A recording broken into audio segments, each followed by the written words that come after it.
guys, so today's video is going to be relatively short and sweet.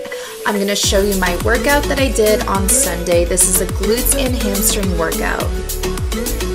My friend Pauline recorded this, so shout out to her. I'm going to put her channel in the description bar below. As I always do, I started with 7 minutes of Stairmaster, and I do different variations. This warm-up is going to activate your glutes and prepare them to be annihilated. I usually put the Stairmaster on a level 7 and I start doing a grapevine on each side. This helps activate my abductors, stabilizers, and gluteus medius. I turn around between sides and I start walking backwards, and this targets your quads. All my repetitions and intervals are going to be listed in the description bar below, so take a look at that if that's useful.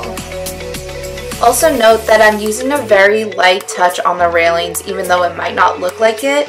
I'm only using them for balance. You don't want to put your whole body weight on them. It takes away from the effectiveness of your workout. I'm skipping a step and doing a kickback each time. I don't have the best form on these. My legs can definitely be a lot straighter, and I'm still arching my lower back, but I'm working on it. Here I'm doing the kickbacks on each side, and this is more so because I'm trying to develop my flexibility in my legs because I do bar twice a week. Again, my legs could be straighter, and I should remember to point my toe, but I didn't. Also, I am not a trainer. I'm not qualified really to tell you what to do, but I'm just showing what I'm doing right now on my fitness journey. Here I'm moving into 20 jump squats. These really burn, but I like them because they get your heart rate up and I really start to feel it in my glutes, so they're definitely doing some activation. Here I am doing a reverse lunge into a front kick.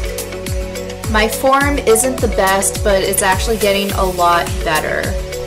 My supporting knee is still going a little bit over my toe, and that's something I'm working on, but I'm becoming a lot more mindful of it lately.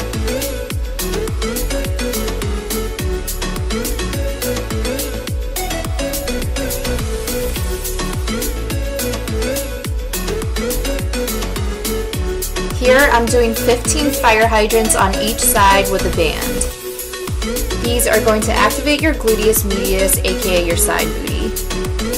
I try to engage my core by sucking in my belly button into my spine so I protect my back. I do these before and in between sets of squats, and I don't usually use a lifting belt for this, but since I'm going straight into my squats, I just kept it on.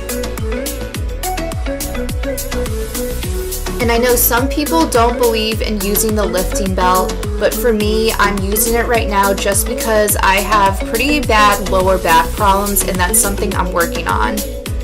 I've had to lower my weight just because I'm working on my form again. In the past, I put a plate on each side, but it was at the expense of my lower back, and I wasn't feeling it in my glutes as much as my quads. I've also started using Converse, and that's been great. It's provided me with more stability, and I've been able to get a deeper range of motion. Here I'm switching from a compound movement into more accessory work. I really like cable kickbacks, even though I know it's a very cliche, Instagram-worthy exercise to do. I think we've all seen a girl do cable kickbacks on the Instagram Explore page. But I genuinely believe that this is great at targeting your butt because it provides constant tension on your glutes. And you can see here what I meant by sucking your belly button into your spine. It helps prevent you from opening up your ribs and arching your back, which can hurt you in the long run.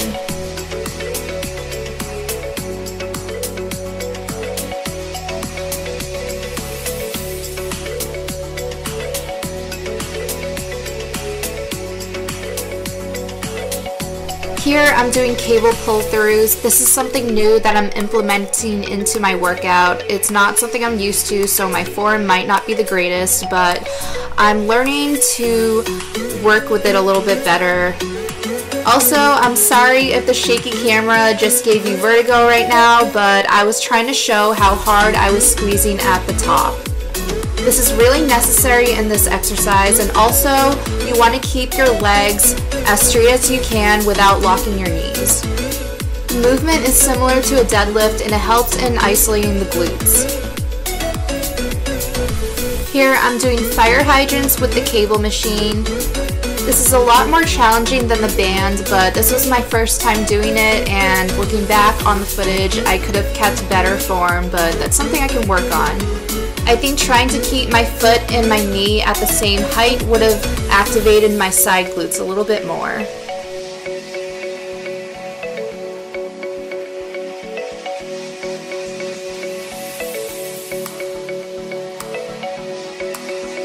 Here I'm using the leg curl machine, and I'm not exactly proud of my form here. We only got the last few reps recorded. I did these to failure and I started compromising my form, so don't do that. This is a great exercise for your hamstrings, but you can see in the last few reps that I'm really struggling and starting to use my lower back. We moved on to back extensions, and here I think I'm using a 35-pound plate. I'm squeezing really hard at the top and I'm trying not to go all the way up with my back, but I have a really flexible back and that's really hard for me.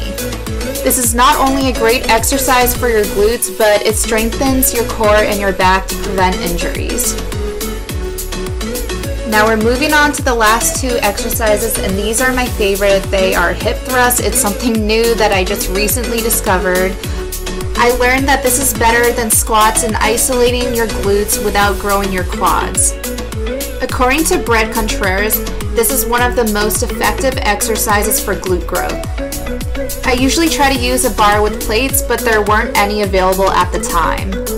I usually use a leg extension machine as well, but we couldn't do that because the one at this gym, the seat moved back and forth, so it wasn't possible. Our only option was the fixed weight barbells, and I would have liked to use more weight, but it was hard to get the 100-pound barbell on and off me in between sets, so the only option I really had was to use the 80 pounds because that's what I could handle, and I added a band for more tension.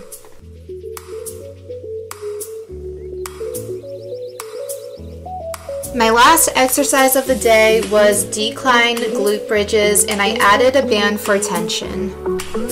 I squeezed really hard and paused at the top so I could feel it a little bit more.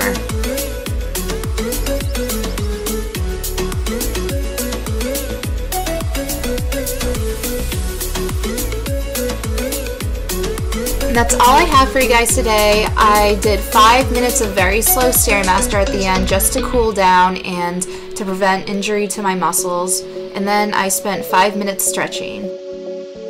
I hope this video was helpful. Leave a comment, like and subscribe if you haven't already. I'll see you guys in the next video. Bye!